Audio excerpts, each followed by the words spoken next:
is the honourable member from Regina Capel. After 8 years, it's clear this NDP Liberal Prime Minister is not worth the cost. And it's not just grocery prices that have skyrocketed in the last year. It's Jamaican vacations too, Mr. Speaker. The tab for the Prime Minister's trip this year came in at over $230,000, an increase of 42%. And of course, while Canadians have to pay higher prices themselves, he gets to pass his bill on to taxpayers. So now they have to pay the bill for his high carbon hypocrisy and the 23% tax hike that is coming. He's refused to cancel the hike. Will he at least let Canadians decide for themselves and call a carbon tax election?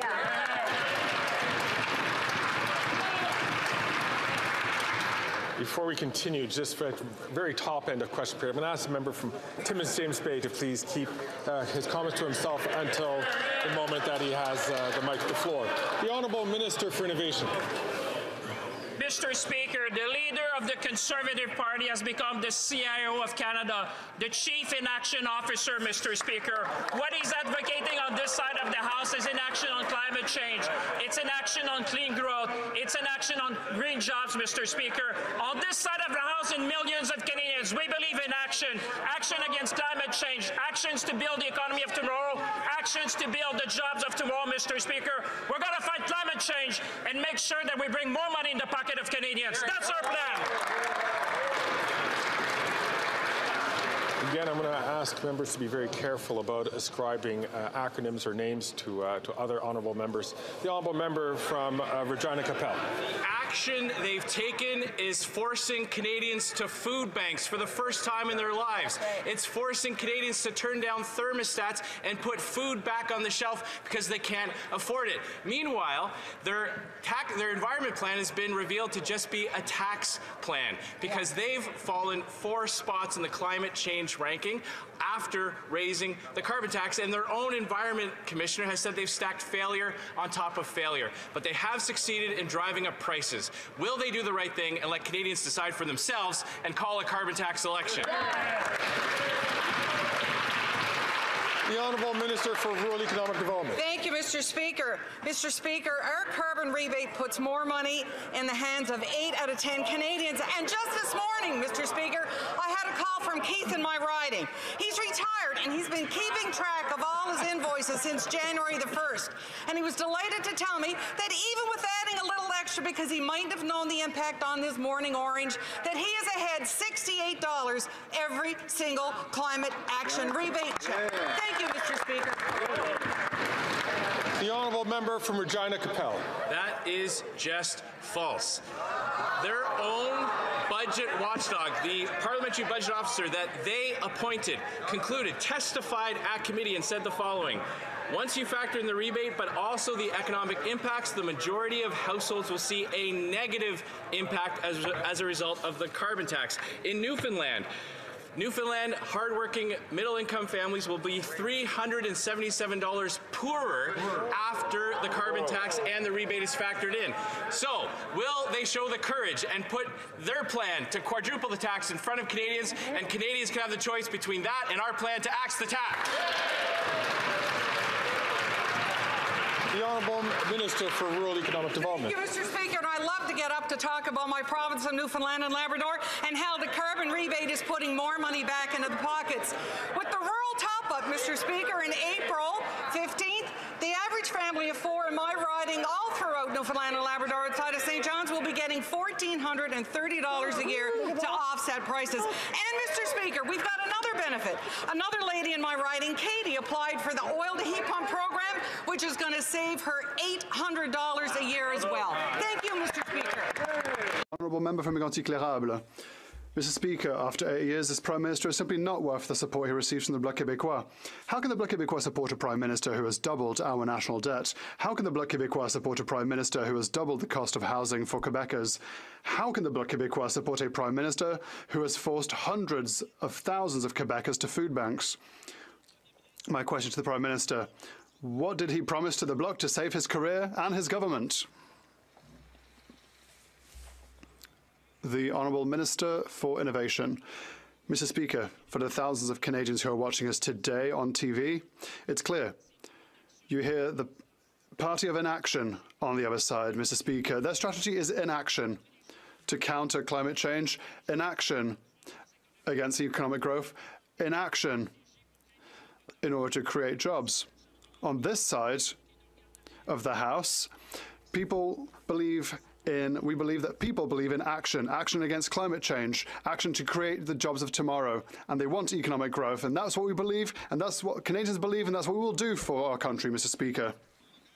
The honourable member from MCGA. The millions of Quebecers who are watching us would have liked to have heard an answer to my question. The question Bloc MPs need to ask themselves today is this: will they set aside their ideological bickering for once and vote for the Quebecers they allegedly represent and who are fed up with this Prime Minister's arrogance? The Prime Minister has broken our immigration system, who has increased taxes, who allows dangerous criminals to serve their prison sentences at home. A Prime Minister who interferes in every single area of Quebec's jurisdiction. So I'll ask my question again. What did the Prime Minister promise the Bloc to save his career and his government? The Honourable Minister for the Environment and Climate Change. Thank you, Mr. Speaker. I would like to remind my honourable colleague that during the last election campaign, the Conservative Party of Canada promised Canadians that they would implement a carbon tax. They promised that they would implement a price on pollution system. Not only that, through you, Mr. Speaker, I would like to remind the honourable member that he just has to look behind him, who was a minister in the Quebec government who actually adopted such a measure and who fought against climate change. Just ask her what she thinks about it.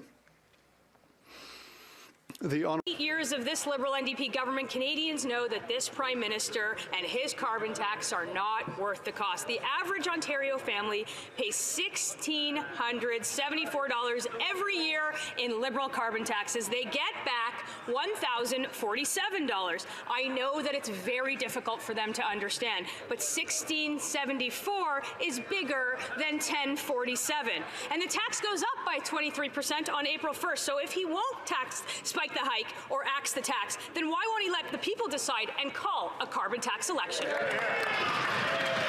The Honourable Minister for Natural Resources and Energy. Thank you, Mr. Speaker. The Conservatives need to stop spreading falsehoods. The PBO has been very clear that 8 out of 10 Canadian families get more money back. It is true now. It will be true in 2030. The only thing that these folks are going to do by taking away the rebate is to make those on modest incomes poorer. Shame on you for that.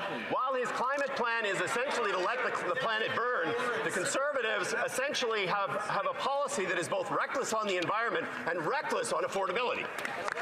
I'd like to remind all members, of course, to direct their comments through the chair. The honourable member from Thornhill. Just because the minister repeats something over and over again, it doesn't make it true. That liberal math might make sense in fantasy land, but the math that Canadians are doing is painfully real as they try to put food on their table. And those Liberals have the audacity to believe that Canadians want to pay more in taxes, not less. The Conservatives are giving this government the chance to test that audacity and call a carbon tax election. If the Liberal government believes that everyone loves the carbon tax, then why won't they agree to go to the polls? What are they scared of?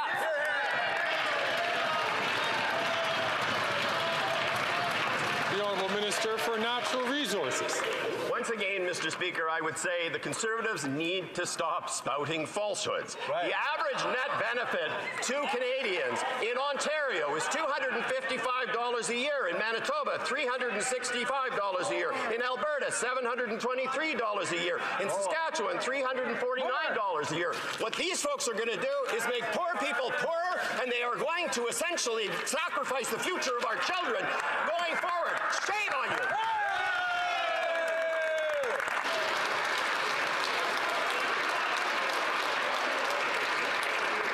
The honourable member from Lakeland. But no matter what the minister yells and flails about, it's clear that the NDP Liberals are not worth the cost, because after 8 years, Canadians can hardly afford to eat, heat, and house themselves. Near Lakeland, the Cold Lake Food Bank said last year was their busiest ever. Quote, "We gave out over 6,000 hampers throughout the year. So far this year hasn't slowed down." 6,000, by the way, is 40% of the town's population. And 1 million more Canadians will be forced to go to food banks this year over last. But this Prime Minister Minister, he plans to quadruple his carbon tax anyway. So when will the Prime Minister cancel his April cruel day, spike the hike and axe the tax? The Honourable Minister. Mr. Speaker, I will share with you what is cruel. What's cruel is that the Conservatives would cut the carbon rebate, which, Mr. Speaker, is a price on pollution.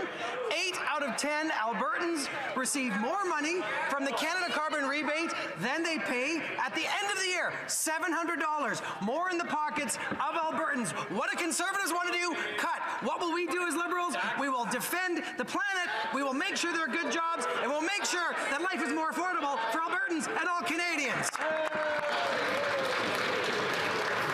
The Honourable Member from Lakeland. Except the Liberal schemes and spin jobs can't cover up the cruel fact that the cost of everything is up, and so are emissions, because the carbon tax is a cash grab and not an environmental plan. But the Parliamentary Budget Officer, he tells the truth. Unlike them, like most Canadians, Albertans will pay almost $1,000 more this year than they get back in fake rebates. So today, Conservatives will vote non-confidence in the costly coalition to axe the tax, build the homes, fix the budget, and stop the crime. But will this Prime Minister finally listen to the majority of Canadians and premiers, spike the hike today, or call carbon tax election so Canadians can decide and axe it themselves? The Honourable Minister. Mr. Speaker, once again, page 6 of the PBO report indicates that at the end of the year, Albertans are $700 better off thanks to a very real Canada carbon rebate. Mr. Speaker, in my riding of Edmonton Centre, well over 69% of residents want this government to fight climate change. We couldn't breathe the smoke in the air on September long weekend or May long weekend. These guys want to let the planet burn. We're going to defend the planet, put more money in the pockets of Albertans. They can do what they want to do. We're going to defend Canadians and make sure there's a planet for our kids and our grandkids.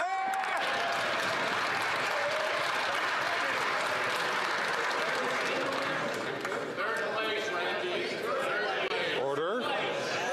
Order.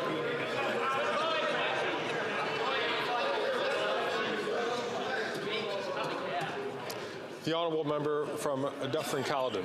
This is how desperate and pathetic this Liberal government is, and the ministers that repeat these talking points, they quote a 2-year-old PBO report. 2 years old! The PBO was just at committee 2 weeks ago and debunked tax costs Canadians, and we know it.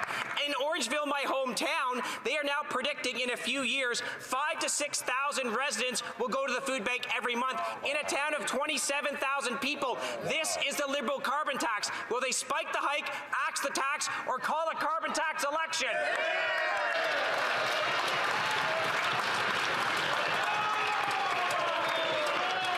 The Honourable Government House Leader. Mr. Speaker, this member talks about 2 years ago. Let us go back approximately 2 years in time when the citizens of Dufferin-Caledon saw on their doorsteps a Conservative candidate who was there solemnly promising to put a price on pollution, a price on carbon for the people of Dufferin-Caledon and the people all across Canada. Now this member wants to take the check that's going to be arriving on April 15th with the amount of $280 away from the citizens of Dufferin-Caledon.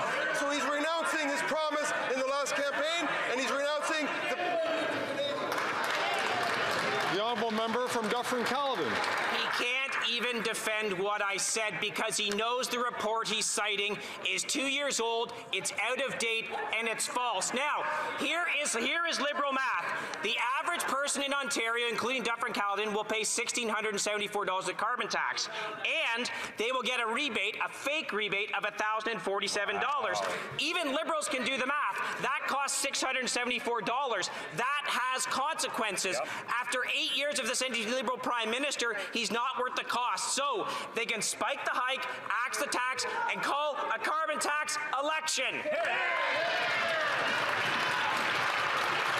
The Honourable Government House Leader. Facts are simple, Mr. Speaker. The people in that member's riding and the people all across Ontario will be receiving a check for $280 on April 15th. These people want to vote against that, but they've also voted against in rural areas of the province of Ontario is a 20% top-up for rural residents in the province of Ontario. They want to take that money away, will disproportionately hurt the lower income people in their riding. This member needs to check his math and vote for the people that he represents. Hear, hear. The honourable member for Salaberry-sur-Roi. Honourable member from Foothills. After 8 years, Canadian farmers are at their wits' end, and this Prime Minister's Liberal NDP carbon tax coalition aren't worth the cost. Instead of preparing for a new growing season, farmers are bracing themselves for another carbon tax increase on April 1st. The Agriculture Carbon Alliance surveyed 50 farms and found out they were paying more than $320,000 a month in carbon taxes. That's just 50 farms. There are almost 200,000 farms in Canada. And the punishment is going to get that much worse when the Prime Minister increases his carbon tax 23% on April 1st.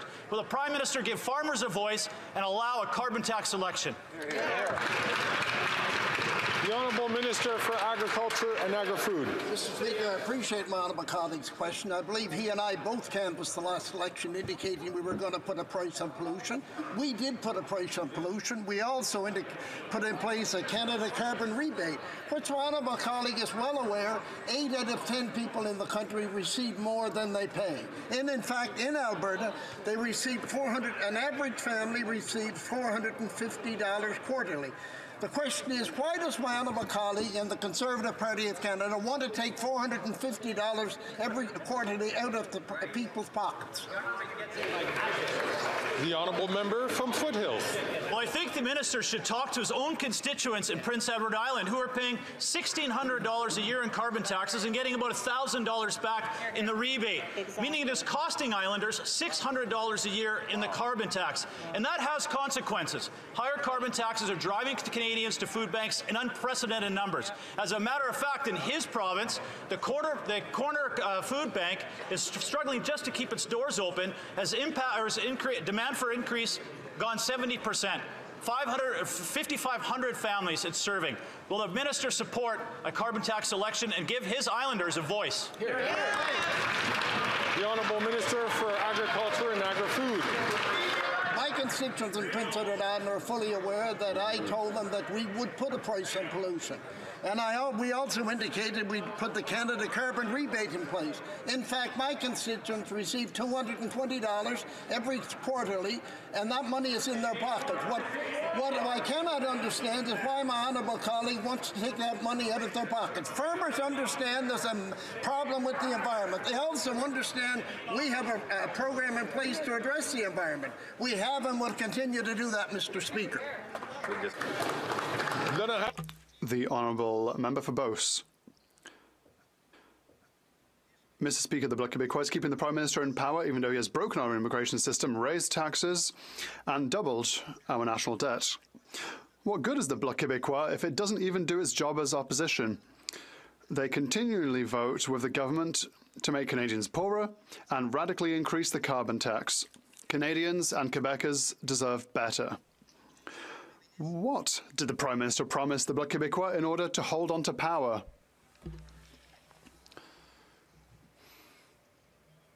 The Honourable Minister for the Environment and Climate Change. When it comes to promises, if I were the Conservative Party, I'd just be slightly ashamed of mentioning promises because they promised in 2021 the creation of a carbon tax system.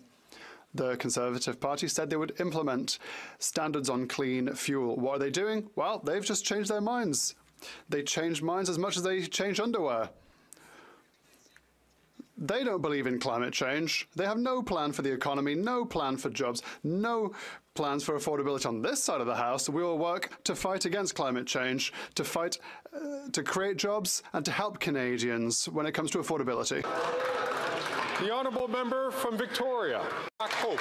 After 8 years of the NDP Liberal Prime Minister, over 200,000 British Columbians are using the food bank every month. On April Fool's Day, BC NDP Premier David Eby will raise the carbon tax on the people of BC by 23%, as his friend the Prime Minister has made him do. This BC NDP Liberal Carbon Tax Coalition will cost British Columbians billions at a time when they can least afford it. Since none of the 15 Liberal MPs from BC will stand up to spike the hike, will they at least call a carbon tax election so Canadians can vote to axe the tax? The Honourable Minister for Natural Resources. Thank you, Mr. Speaker. I'm very happy to stand up for British Columbians on this. British Columbians led the way with a price on pollution. It was Gordon Campbell, a right-wing premier in BC, who actually put in place the first price on pollution, led Canada, was a leader in the world. My goodness, it is a shame to see British Columbians like that who deny the reality of climate change. I agree very much with David Eby when he says we should stop listening to the baloney factory over there.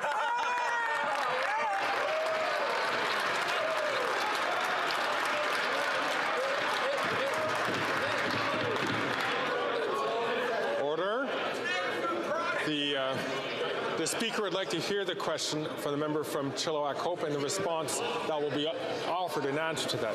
The Honourable Member. Well, Mr. Speaker, after 15 years of that NDP Liberal plan, emissions are up and British Columbians continue to get poorer. The BC NDP budget says that $9 billion will be taken from British Columbians over the next 3 years. They'll only give $3 billion back in rebates, pocketing the extra $6 billion. This carbon tax coalition is making the most expensive place in the country more expensive to live by jacking up the price of gas, groceries, and home heating. So why don't they give Canadians a voice and allow us to vote to spike the carbon tax?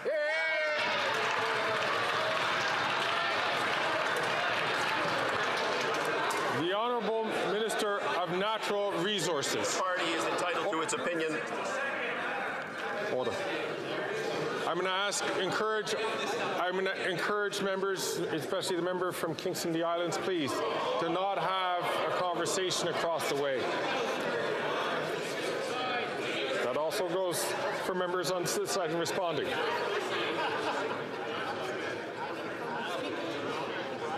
The Honourable Minister for Natural Resources.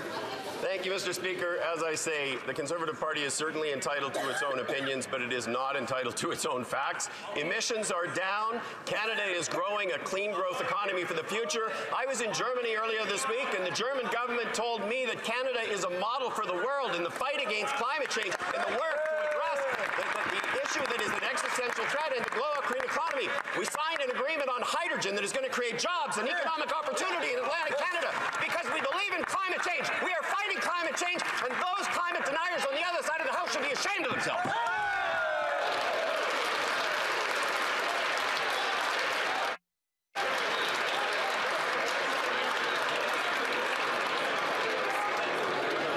The Honourable Member. Order.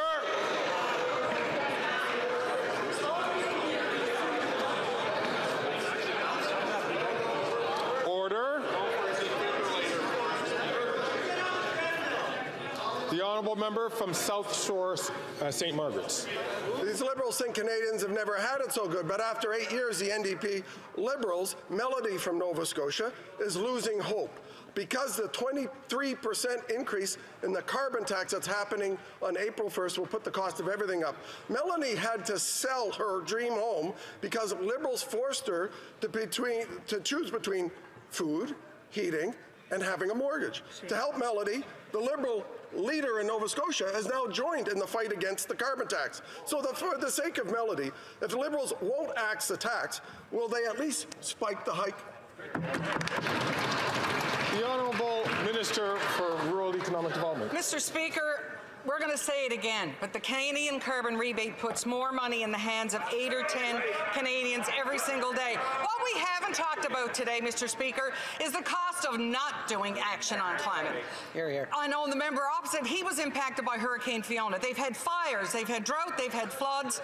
The conversation we all need to have in this House is what happens to our kids and our grandkids if we do not take action on climate change. We have a plan. I wish the Conservatives did. The honourable member from South Shore St. Margaret's. That answers cold comfort for the families in my community that have increased the usage of the St. Margaret's Bay Food Bank by 30%. Right. Why? Because the parliamentary budget officer said that the average Nova Scotia family pays $1,500 in carbon tax and gets back $963 of their own money. That's less, since you can't add, that's $537 in more taxes than fake rebates. This Prime Minister is not worth the cost. So if the Prime Minister won't spike the hike or axe the tax, will he at least let the people decide and call a carbon tax election? The Honourable Minister for Rural Economic Development. Mr. Speaker, again, the Canadian carbon rebate, the Canada carbon rebate is putting more money in pockets of Nova Scotians.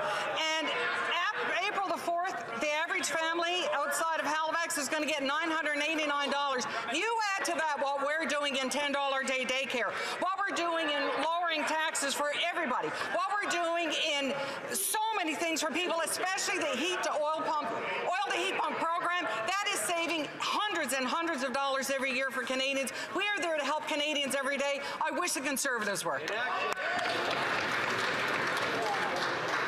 The honourable member for Rivière-du-Nord. The honourable member for Portneuf-Jacques-Cartier. Thank you, Mr. Speaker. My colleague from Beauce didn't get an answer, so I'll try again. The Bloc is propping up this Prime Minister, even though he has broken our immigration system, raised taxes, and doubled our national debt. A vote for the Bloc will cost you, and it's going to cost even more on April 1st, because this Liberal Bloc government is going to raise taxes by 23%. It's not on. What did the Prime Minister promise the Bloc to keep his government in power? The Honourable Minister of Innovation. Mr. Speaker, Quebecers watching at home don't understand. This isn't the first time they haven't understood the Conservative Party. What the member just said doesn't apply in Quebec, Mr. Speaker. They're the party of inaction, Mr. Speaker. What Quebecers want is action on climate change, action on economic growth, action to boost green jobs. The Conservatives are voting for inaction. We are voting along with Quebecers to move Canada forward. For Portneuf-Jacques-Cartier. Mr. Speaker, my colleague just said, talked about not getting it. Let's talk about not getting it. I'm going to ask again. The food banks are overwhelmed. No one has ever seen the likes of it in this country. People who voted for the Bloc must be sorry. The Bloc has been supporting the Liberals and keeping them in power. I remind you, this Liberal Bloc government is going to impose an additional 23% tax on April 1st, and it's no April Fool's Day joke. A vote for the Bloc will sure cost you. Does this minority government will they reveal the secret deal they have with the Bloc Québécois? The Honourable Minister of Transport. That's not very nice for my colleague to give that kind of spanking to the Bloc. They've already got enough to deal with. The minister talked about inaction. What does inaction lead to? Forest fires, displaced people. And where was he when this happened in Quebec and all across Canada? They've been sitting on their hands, doing sweet nothing, while we've been getting down to work. I would always encourage members to be respectful. Go ahead. Mr. Speaker, after 8 years of this NDP Liberal Prime Minister, food bank usage in Edson is up nearly 300%. Now on April 1st, these Liberals want to raise the carbon tax another 23%, making groceries, gas, and heating more expensive for Canadians. They are on track to quadruple the carbon tax. The average family in Alberta will pay nearly $3,000 of carbon tax this year. Will the Liberals finally allow a carbon tax election so Albertans can decide to axe the tax? The Honourable Minister. Mr. Speaker, the Member of Parliament for Yellowhead is simply wrong.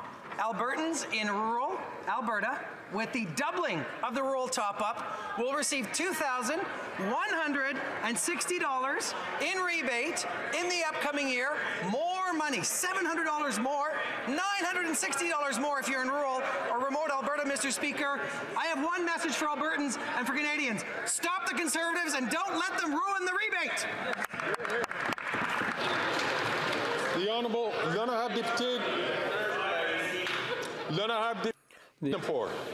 After 8 years, scandal runs rampant in the Liberal NDP government. We all know about ArriveCan, and now we know about another $5 million in fraudulent billing. To make matters worse, the billing is across 36 departments and dates back to 2018, pre-pandemic. This is only the first wave of even more fraudulent billing cases. This Prime Minister is not worth the cost. So can the Minister answer one simple question? How many millions of dollars in fraudulent billing did Arrive Scam cost Canadians? The Honourable Minister for Public Works. Thank you, Mr. Speaker. As a member said, or didn't say, fraudulent billing is totally unacceptable, and that's why it was so important yesterday to release the information that, thanks to better data since pandemic, thanks to better ability to analyze and use those data, we're now able to proceed much more quickly and much more efficiently towards identifying and prosecuting cases of fraudulent overbilling in Canada in 2024. Hear, hear. The Honourable Member for Charlebourg-Haut-Saint-Charles. Mr. Speaker, reading the newspaper on Tuesday morning, I came across some disturbing news. Apparently, the member for Brossard-Saint-Lambert, an Assistant Deputy Speaker of the House, invited to a partisan cocktail party on February 20th the director of two organizations accused of hosting illegal Beijing-controlled police stations in Brossard and Montreal. What's worse, the Ministry of Industry was the guest of honor. Does the Prime Minister support his members defending these organizations, which are under investigation for hosting Beijing-controlled police stations? The Honourable Minister of Public Safety. Mr. Speaker, as my colleague knows full well, our government is dealing with the issue of foreign interference in a very effective and strong manner. The RCMP has confirmed that the specific questions that my colleague raised are under police investigation, and that is the appropriate way of addressing the issue. Obviously, we won't comment files that are currently being investigated by the police. It's important that everyone exercise some restraint in this area as well. St. James, Senator Boya Headingley. Here. Iran shot down flight PS 752, killing 55 Canadians and 30 permanent residents. Yet today, 700 IRGC terrorists still operate on Canadian soil, terrorizing Persian and Jewish communities. 5 years after Parliament voted, to ban the IRGC, the Prime Minister seems more concerned with punishing our democratic ally Israel and rewarding Hamas terrorists than going after the IRGC in Canada. When will the Prime Minister finally stick up for Canadians and ban the IRGC?